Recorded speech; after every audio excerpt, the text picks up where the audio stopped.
آج ہم انشاءاللہ العزیز نکاح کی شرائط پر کلام کریں گے۔ نکاح کی 8 شرائط ہیں۔ نکاح کی پہلی شرط ہے عاقل ہونا، نکاح کی دوسری شرط ہے بالغ ہونا، نکاح کی تیسری شرط ہے گواہوں کا موجود ہونا، نکاح کی چوتھی شرط ہے ایجاب و قبول کا ایک ہی مجلس میں ہونا۔ الحمدللہ رب العالمین والعاقبۃ للمتقین والصلاة والسلام علی سید الانبیاء والمرسلین، اما بعد فاعوذ باللہ من الشیطان الرجیم، بسم اللہ الرحمن الرحیم، الصلاة والسلام علیک یا سیدی یا رسول اللہ وعلی آلک واصحابک یا سیدی یا حبیب اللہ۔ نکاح کی 5ویں شرط ہے قبول کا ایجاب کے مخالف نہ ہونا۔ اس سے مراد یہ ہے اگر ایجاب کرنے والے نے ایجاب میں جو الفاظ بولنے ہیں، قبول کرنے والا ان کے مخالف کوئی الفاظ نہ بولے، یا ان میں سے آدھے ایجاب کو قبول کر لے اور بقیہ آدھے کو چھوڑ دے۔ مثلا ایجاب کرنے والے نے کہا میں نے تم سے 10,000 روپے کے بدلے نکاح کیا، اب قبول کرنے والا کہتا ہے کہ میں نے 10,000 روپے تو قبول نہیں کیا، ہاں نکاح قبول ہے۔ اب دیکھیں کہ ایجاب میں جو الفاظ تھے وہ تھے 10,000 روپے کے بدلے نکاح کیا، اور وہ 10,000 کو تو جھٹلا رہا ہے، ان کو کہہ رہے ہیں میں یہ قبول نہیں کیے، ہاں البتہ نکاح قبول ہے۔ تو اب یہاں پر آدھے کو قبول کر رہا ہے اور آدھے ایجاب کو قبول نہیں کر رہا، تو چونکہ یہاں پر قبول ایجاب کے مخالف پایا گیا تو لہٰذا نکاح نہیں ہوگا۔ اس لیے یا تو یہاں پر مطلقاً کہنا چاہیے تھا کہ میں نے قبول کیا، وہ پورے الفاظ کے ساتھ قبول کرتا کہ میں نے 10,000 روپے کے بدلے قبول کیا۔ دونوں میں سے کوئی ایک بول دیتا، یا تو پورے ایجاب والے الفاظ دہرا کر انہیں قبول کر لیتا، یا فقط اتنا کہہ دیتا کہ میں نے قبول کیا۔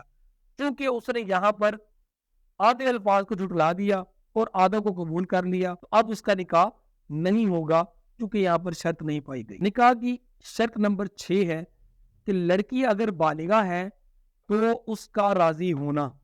اگر لڑکی بالغہ ہے تو اس کا راضی ہونا شرط ہے۔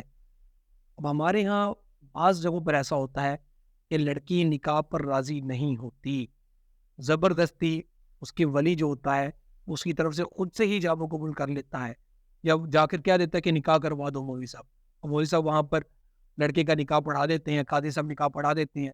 تو ذہن میں رکھیے گا اگر لڑکی بالغہ ہے اور وہ راضی نہیں ہے اس کا نکاح نہیں ہوگا۔ تو لہٰذا چاہیے کہ لڑکی اگر بالغہ ہے تو پہلے اس کی رضامندی لی جائے، پھر ہی اس کا نکاح کیا جائے۔ بلکہ رشتہ کرتے ہوئے ان چیزوں کو ذہن میں رکھنا چاہیے کہ لڑکی اگر راضی ہوتی ہے تو نکاح کیا جائے، وغیرہ اسے اچھے سے سمجھایا جائے۔ جب نکاح کے مستحبات کو ذہن میں رکھا جائے گا، دیندار شخص تلاش کیا جائے گا، میں ساری ریکوائرمنٹ شریعت والی پوری ہوں گی، تو لڑکی کیوں نہ راضی ہوں گی۔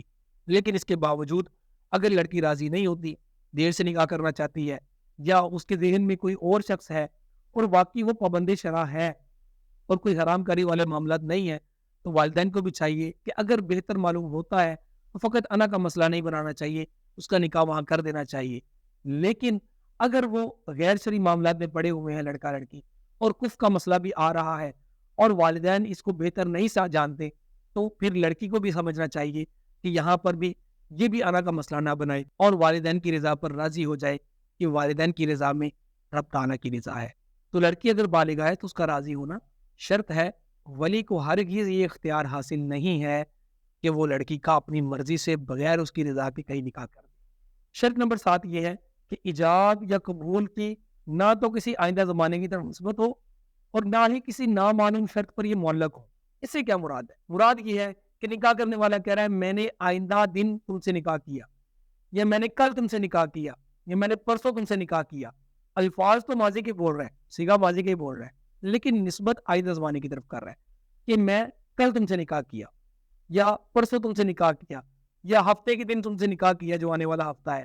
یا قبول کرنے والے نے یہ کام کیا، ایجاب کرنے والے نے تو ایجاب کر لیا، لیکن قبول کرنے والا کہہ رہا ہے کہ میں نے تم سے آئندہ جو روز ہے اس میں نکاح قبول کیا، یا میں نے پرسوں نکاح قبول کیا۔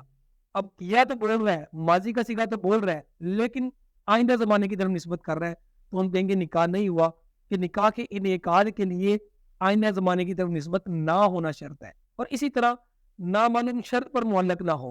اس سے کیا مراد ہے؟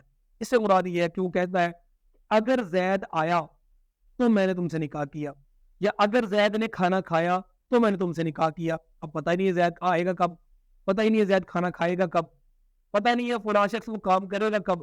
اب ایجاب کو یا قبول کو کسی نامعلوم شرط پر معلق کیا جائے کہ وہ شرط پوری ہوگی تو نکاح کیا، تو تب بھی نکاح نہیں ہوگا، کہ وہ معلق کر رہا ہے نکاح کو نامعلوم شرط پر، تو لہذا نکاح نہیں ہوگا۔ اور نکاح کی 8ویں شرط یہ ہے کہ نکاح کی اضافت یا تو کل کی طرف ہو یا ان اعضاء کی طرف ہو کہ جنہیں بول کر کل ذات مراد لی جاتی ہے۔ مثلا جسم کے بعض اعضاء ایسے ہوتے ہیں کہ جن کی طرف نسبت کرتے ہوئے کل ذات مراد لی جاتی ہے، جیسے کہ کہا جاتا ہے یار یہ فلاں شخص تو میرے جگر کا ٹکڑا ہے، جیسا کہ حدیث شریف میں بھی آتا ہے کہ الفاطمہ تو بدعۃ منی، فاطمہ میرے جگر کا ٹکڑا ہے۔ تو یہاں پر جگر کا لفظ بولتے ہوئے، جگر کا ٹکڑا بولتے ہوئے کل ذات مراد لی جا رہی ہے۔ اسی طرح عرف میں جو لفظ بول کر کل ذات مراد لی جاتی ہے، جیسا کہ ہمارے یہاں بولا جاتا ہے کہ یہ میرا رائٹ ہینڈ ہے، تو یہاں پر رائٹ ہینڈ بولا جا رہا ہے کیونکہ وہ شخص اس کے کام بہت زیادہ کرتا ہے، تو اس وجہ سے اسے اپنا رائٹ ہینڈ قرار دیا جا رہا ہے۔ دایاں ہاتھ بول کے بھی کل ذات مراد لی جا رہی ہے۔ اسی طرح سر کا لفظ بولا جاتا ہے، ہیڈ بولا جاتا ہے، اس سے بھی کل ذات مراد لی جاتی ہے، حالانکہ جسم کا یہ ایک عضو ہے لیکن اس سے کل ذات مراد لی جاتی ہے۔ تو کسی نے کہا کہ میں نے تیرے سر سے نکاح کیا یا تیرے جگر سے نکاح کیا، تو نکاح ہو جائے گا، کیونکہ یہ بول کر کل ذات مراد لی جاتی ہے۔ عرف کے اندر اگر وہ الفاظ بول کے ذات مراد لی جاتی ہے تو نکاح ہو جائے گا، اور اگر ان اعضاء کی طرف نسبت کی جن کے ذریعے کل ذات مراد نہیں لی جاتی تو نکاح نہیں ہوگا۔ یا اسی طرح اس نے کہا کہ میں نے تیرے آدھے حصے سے نکاح کیا، اب بھی نکاح نہیں ہوگا۔ بہرحال یہ تھی نکاح کی 8 شرائط اور ان کی چیدہ سی تفصیل۔ مزید اس کے متعلق کوئی سوال ہو تو آپ کمنٹ سیکشن میں پوچھ سکتے ہیں۔ اللہ پاک سے دعا ہے کہ جو سیکھا سنا اس یاد رکھنے، عام کرنے کی توفیق عطا فرمائے، ہمیں علم نافع عمل صالح عطا فرمائے، آمین بجاہ النبی الامین صلی اللہ علیہ وآلہ وسلم۔ ہاں، جاتے جاتے ایک ریکویسٹ کرتا چلوں کہ برائے مہربانی ہمارے چینل کو سبسکرائب بھی کریں اور بیل آئیکن کو کلک بھی کر لیں، آل پر کلک کریں تاکہ ہر آنے والی ویڈیو آپ تک جلد از جلد پہنچ جائے اور آپ اس سے مستفید ہو سکیں، اور اسے خوب شیئر بھی کریں، لوگوں کو ترغیب بھی دیں تاکہ وہ اس کورس میں شرکت کریں اور مزید بہت سا علم دین حاصل کریں۔ اللہ تعالی عمل کرنے کی توفیق عطا فرمائے، آمین بجاہ النبی الامین صلی اللہ علیہ وآلہ وسلم۔